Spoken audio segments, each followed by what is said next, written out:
Good morning and welcome to Yeshiva YouTube. Iyun to Lean On. Today's Siman is Siman Kuf Samach Vav 166, a new week. I started talking about having a meal, but Siyas Safas breaking bread, literally.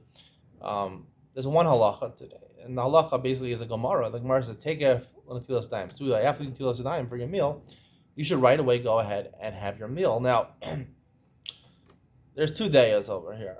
Shulchan Aruch says you should be zahir lechatchila. You should be careful. As I said in the main share, I don't believe that should be the case because the most taking tilas suda, even if you hold it to chiyuv according to Chazal, the most could be is derabbanan because tilas is only derabbanan. Having a meal is a rishus. There's no way it's more than a derabbanan.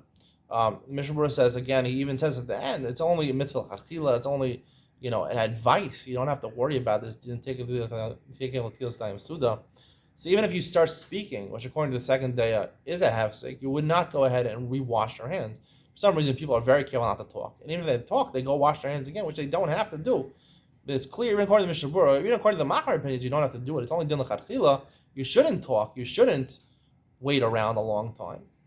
Even a long time is considered 22 to 30 seconds. But if you do, it's not a problem. You don't have to wash your hands again. A lot of people are machmer to wash their hands again. I don't know. And so if you make another bracha, it's definitely bracha levatala according to everybody. Now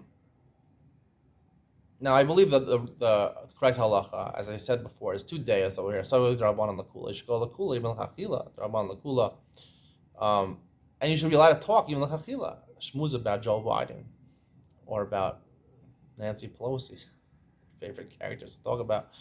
You can talk about whatever you want as long as you're not Mesiach Das. If you're Mesiach Das, you have to wash again. Mesiach Das, according to the first opinion, is basically you forgot. It's hard to forget that you're eating a meal when the food is on the table and you went to the kitchen to wash your hands. But if you're Mesiach Das, you walked around the block, you went to someone else's house to call a guest or something like that, and you forgot about the meal and you went to the guy's house and you started schmoozing with him.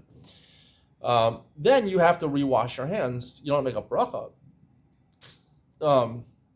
Maybe you would make a bracha. If you're Mesiach Das, you probably would make a bracha. That's the halacha. Now, to me, I don't think, I'm going to say a big kiddush here. I think even if you're Mesiach Das, you would not have to go wash your hands again, according to both opinions. Because the whole idea of Hesach Hadas, that you have to wash your hands, we talked about Natilas Dayim for davening. There's a different thing Natilas Dayim for davening, which is mentioned in the Gemara in Brachos. When you get up in the morning, you're supposed to make a bracha on Natilas Dayim before you daven.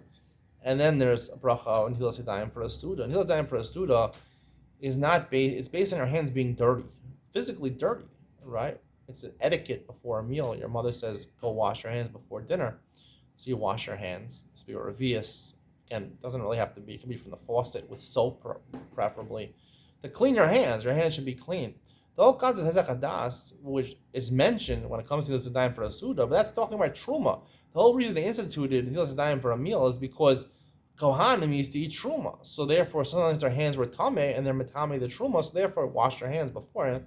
So it's been in Tuma, right? A lot of halachas, Netilas Sedayim for Tefillah is because your hands are Tameh, meaning they're impure. That's not physical dirt. It means a feeling of impurity. Your mind doesn't feel pure to daven with pure intentions. You have to daven. It's about feeling, they're feeling dirty, not about actually physically dirty. Feeling dirty. Your mind doesn't feel clean. You have to feel clean. One of those ways, it's called a mikvah, makes you feel clean. Your mind feel pure.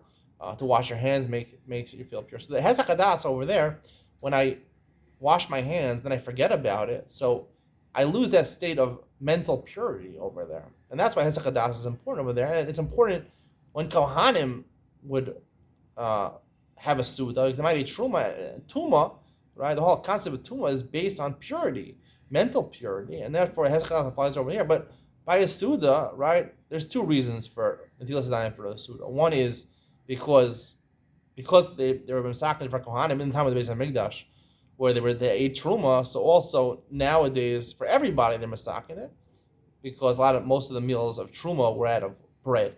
And the second reason is because your hands mius, right? That's basically what I explained. The reason to this time is that it's disgusting to have dirty hands when you're eating a meal. Proper etiquette is to be clean when you have the meal. So according to the second reason, Hezek Hadas certainly doesn't apply, because Hezek Hadas means that I forgot that I washed my hands. So there's no mental purity. I might feel a little impure, but look at your hands. Are they clean? If there's no dirty, if you had dirty hands, your hands were in the mud and they were dirty, and you washed them off and they're clean. Look at your hands. Are they clean? They're clean. They're clean. So who cares if you forgot about it? Maybe you don't have the same level of mental purity, but physically they're clean. So I don't think Hesach Hadas applies according to that reason for Tilas for Suda.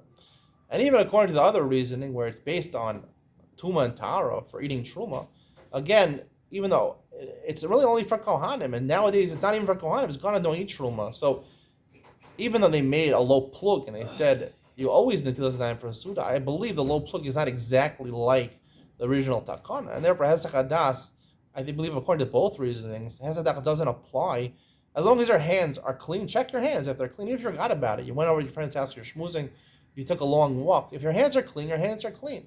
Whether it's an hour later or 2 hours later, it doesn't make a difference. There's no din of Hesach Hadas. This is my chiddush. I believe there's no din of Hesach Hadas when it comes to Tilas for a meal. When it comes to Tilas for davening, that Hesach Hadas does apply. But when it comes to for a meal, where it's not about purity, it's about cleanliness, so I believe it doesn't apply. That's how we're concluding the Siman of Tilas Yadayim. Stay tuned tomorrow. We start the halachas of Siyas Hapas, having a meal. Hope you enjoyed. See you in the next one.